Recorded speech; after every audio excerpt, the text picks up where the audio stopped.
There's a specific kind of empty that only shows up after the applause. And you know it, even if you've never really said it out loud. The thing you made or said or pulled off, it landed. The room clapped. The comments were kind. Somebody said, "You're amazing," and they meant it. And there's this window, maybe an hour, maybe less, where it feels like the sun is out.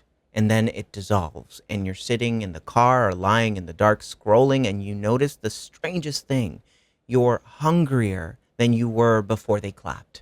And your brain wants to make that something ugly about you, ungrateful, bottomless, never satiated. But love, hear me on this. I want to hand you a different explanation, and it's so much kinder and so much more precise. They clapped for something. It just wasn't the thing that'll sustain you. There's a full moon in Aquarius coming up that runs exactly on this. And by the end of this video, you're going to know the difference between the applause that feeds you and the kind that leaves you starving with a sweet taste in your mouth. Hola mi gente, what's up? My name is Daniel Colong, revolutionary astrologer, helping you make sense of these crazy ass times with the help and the art of astrology. July 29th, we have a full moon in Aquarius, and the whole feed is going to tell you the same thing about it. Shine, be authentic, be real, be seen. This is your golden era. And I'm not here to take that away from you, because the wanting to be seen is real. We're built to be witnessed. But this full moon is asking a sharper question about visibility. It's asking, what of you is being seen? Is it authentic? Is it actualized? Is it embodied? Because there's a version of being seen that feeds you for years, and there's a version that's basically cotton candy. And I want to teach you to tell them apart before the loudest week of the summer starts handing you the applause. Okay, so picture cotton candy with me for a second, right?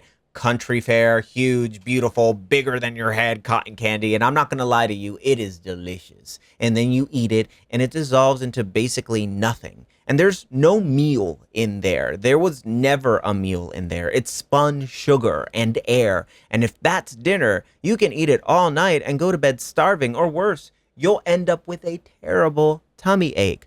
That's what applause is when it's applause for the wrong thing. Now, being seen only feeds you when the thing they're seeing is actually you, the real thing, the one with risk in it. You show your actual heart, somebody receives your actual heart, and that exchange, that loop, that's satiating. It fuels you. It lands somewhere real because it was aimed at somewhere real. But when you show up as the polished version, the agreeable version, the one you edited for safety, and the room still says yes, well, nothing arrives. It can't. The applause is real, the people mean it, and it still can't reach you because the you it was addressed to doesn't live at that address. So you stand there in all that love and superficial validation, hungry, cotton candy, baby, sweet, and suddenly gone. Now, look at what the sky is doing, because the timing is almost rude. The sun is sitting directly on Jupiter in Leo, a 1/10 of a degree apart, which is the closest thing astrology has to an applause machine. Leo is the heart that wants to be witnessed, and Jupiter magnifies whatever it touches. So the wanting gets bigger, the stage gets bigger, the rewards get bigger. Everything about visibility is turned up as far as the dial can go. And directly across it, the moon goes full in Aquarius, standing on top of Pluto. Aquarius is the collective, the crowd, the many, the audience. Pluto is the buried truth of a thing. So the moon is dragging up the part of this exchange nobody really talks about, which is the price of social conformity, the price of playing by rules, and the emptiness we feel when we do so without question. 2 more pieces and then we get personal.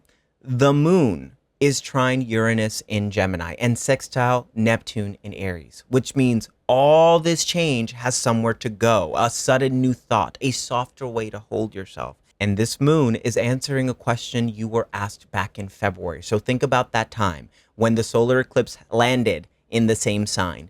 Something about where you belong, about who your people are, what you're building your visibility on, got seeded in you around that time. That is the seed, that seed at full height, asking how it's growing. Now, before we go one step further, I need to defend somebody here, and it's the part of you that wants applause, because there's a little one in there. This is the Leo in all of us. And Leo is, in many ways, the patron saint of the inner child. And that little one is going, look at me, mommy, watch me do the thing. And I will not stand here and shame that part of you. And I won't let you shame it either.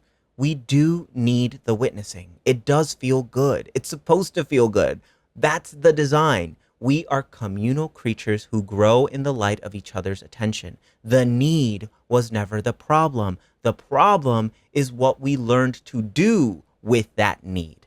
Somewhere along the line, most of us got the message that the real thing, the weird thing, the too much or too tender thing doesn't get applause, doesn't get clapped for. So we got smart. We started sending out the version that wins, the agreeable one, the impressive one, the systemized and civilized one. And it worked. That's the heartbreak of it. It worked beautifully. The room clapped, and the little one inside us goes, but they're not really looking at me. So you end up being the strangest exile there is. Talk about Aquarius, right? Standing in the middle of your own life, surrounded by people who like you, feeling unseen, not because nobody's looking, because the thing they're looking at is a costume, a mask. And who really gave you this mask? And the you underneath is out past the edges of the room, out where it's cold and quiet and honest, looking back at the whole warm party through a window. And listen, that spot outside the window, that's not your punishment, mi gente. That is the Aquarius in you. That's the part that would rather stand in the cold as itself than sit by the fire as somebody else. That part is not broken. That part is your compass, my loves. So what do you do with this? Well, two things, and they're small, and they're the whole point of this week. First thing, run the hunger check. After the next round of applause or validation, whatever it is, a comment, a compliment, a win at work, check the hunger. Sit for 1 minute and ask, am I being fed right now, or am I hungrier? Fed means it's reached you. It means that the real thing got seen. It keeps doing exactly that. Hungrier means cotton candy. And hungrier is not a verdict on them or on you. It's just a compass reading. It's pointing at something real you haven't let anybody else see. Second thing, feed the little one an actual meal. Say the thing with the risk still in it. And then let yourself be seen caring about it. That's the loop we're talking about. That's a meal that will hold you through the winter. And if you hand somebody the real thing and they shrug, breathe, baby. That wasn't proof that the real thing is too much. That's just the wrong table. The right people will find you, but if you don't give them the opportunity to find the real you, then you're doing that little one a huge disservice. So this full moon, feed it. One true thing, one chair, one person who claps for the real you. The many were never the point, my loves. The right ones were. I love you. Be well, be bright, be bold, be brave. And if you would like the extended reading on all of this, specifically catered to your sign, well then check out the collective. It's my private membership community, horoscopes, workshops, an online platform, everything to integrate this wonderful wisdom together. I'll see you in there. I'll see you on the other side. Bye for now. Link in the descriptions. You know what to do. Mwah.